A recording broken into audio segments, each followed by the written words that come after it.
Hello, my name is Fiona, and I'm a certified teacher and a Praxis coach with Study.com. Are you planning to take the Pre-Kindergarten Education Exam? This is Praxis Test Code 5531. Praxis 5531 assesses the knowledge and skills necessary for educators working with diverse children in pre-kindergarten settings. This problem set covers the content area of teaching and supporting diverse children. Let's review the types of questions you can expect to encounter on the exam. Question number 1. Which of the following describes a literary theory that allows students to see multiple perspectives concerning specific texts or time periods?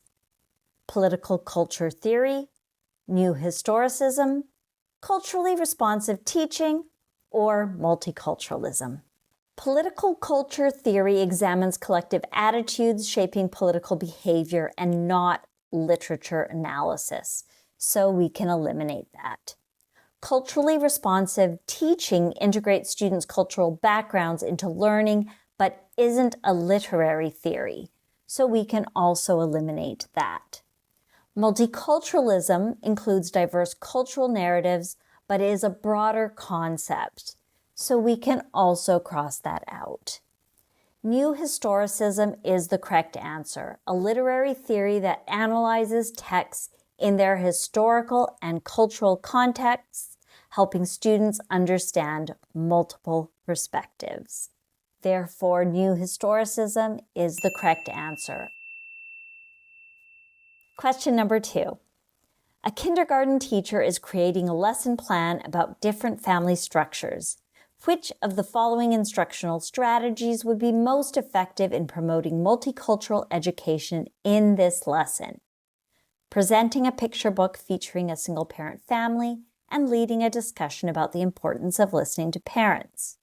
Showing a paragraph about a traditional nuclear family celebrating a holiday and having students write a paragraph about their own family traditions.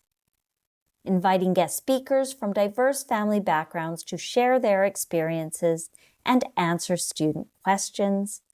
Or distributing worksheets with pictures of different family structures and having students color the one that matches their own family. Presenting a picture book about a single-parent family and discussing listening to parents is less effective because it focuses on one family type and a narrow topic, missing broader diversity. So let's eliminate that. Showing a video of a nuclear family celebrating a holiday and having students write about their traditions can reinforce the nuclear family as the norm, alienating non-traditional families. Additionally, I would like to point out that this is a kindergarten classroom, so if they're able to write a complete paragraph, that would be very impressive as well. Distributing worksheets with different family structures for students to color is somewhat inclusive, but lacks depth and interaction, so we can also cross that out. The most effective strategy is inviting guest speakers from diverse family backgrounds to share their experiences and answer questions, providing relatable examples, fostering interaction, and promoting empathy and understanding. Therefore, C is the correct answer. Question number 3. Which of the following types of sexism could potentially be perceived as kindness? Institutional sexism, internalized sexism, benevolent sexism, or interpersonal sexism. Institutional sexism involves discriminatory practices within organizations, perpetuating inequality. So let's cross that out. Internalized sexism is self-adopted sexist attitudes rooted in self-devaluation. So we can also eliminate that. Interpersonal sexism involves harmful, discriminatory interactions. That is not the case here. The correct answer is benevolent sexism, which can seem like kindness but is patronizing and reinforces traditional gender roles, like offering unsolicited help based on assumed female incapability. And therefore C is the correct answer. Question number 4.